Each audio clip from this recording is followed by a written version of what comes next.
আসসালামু আলাইকুম। প্রতিদিনের মতো আজকেও আরেকটি রেসিপি নিয়ে হাজির হয়ে গেলাম। আজকে আমের ভাপা দই তৈরি করে দেখাবো। আমের সিজনে এইভাবে করে একবার আমের ভাপা দইটি তৈরি করে খেয়ে দেখতে পারেন।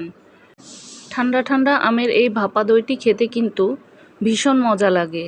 চাইলে এইভাবে করে একবার তৈরি করে দেখতে পারেন। আমি প্রথমে 3 কাপ টক দইকে এইভাবে করে একটি চালনিতে পাতলা কাপড়ে একটি পুঁতা দিয়ে চাপ দিয়ে পানিটাকে ঝরিয়ে নিয়েছি। 30 মিনিটের জন্য আমি এইভাবে রেখে দিয়েছিলাম। কতটা পানি বের হয়েছে দেখেই বুঝতে পারছেন। এবার একটি বাটিতে আমি পানি ঝরানো টক দইটাকে ঢেলে নেব। তারপর একটি হ্যান্ড উইক্সের সাহায্যে টক দইটাকে একটু ফেটিয়ে নেব। আমি এখানে 1.5 কাপের মতো আম ব্লেন্ড করে নিয়েছি। এখানে অবশ্যই আঁশ ছাড়া আম নেওয়ার চেষ্টা করবেন। আঁশালা আম হলে একটি ছাঁকনি দিয়ে ছেঁকে নেবেন। 1.25 কাপ কনডেন্স মিল্ক। এখানে অবশ্যই কনডেন্স মিল্ক দেওয়ার চেষ্টা করবেন। চিনিটা দিলে এর গা থেকে প্রচুর পানি বের হয়। এবার সবগুলোকে একসাথে একটু ভালোভাবে মিশিয়ে নেব।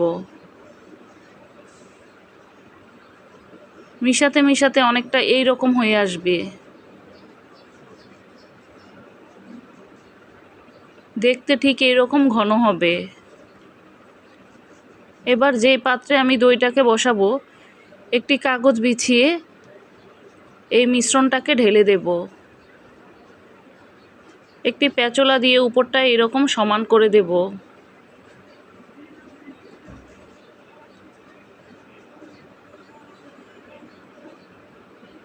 এবার চুলায় একটি পাতিল বসিয়ে পানি দিয়ে একটি স্ট্যান্ড দিয়ে দেব।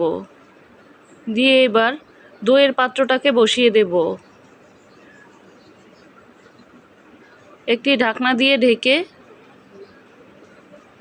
30 মিনিটের জন্য এবার রান্না করে নেব।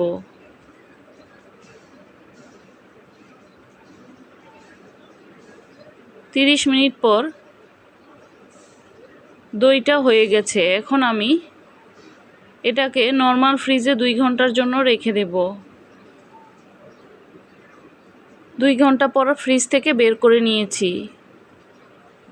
এবার এটাকে একটি প্লেটে ঢেলে নেব।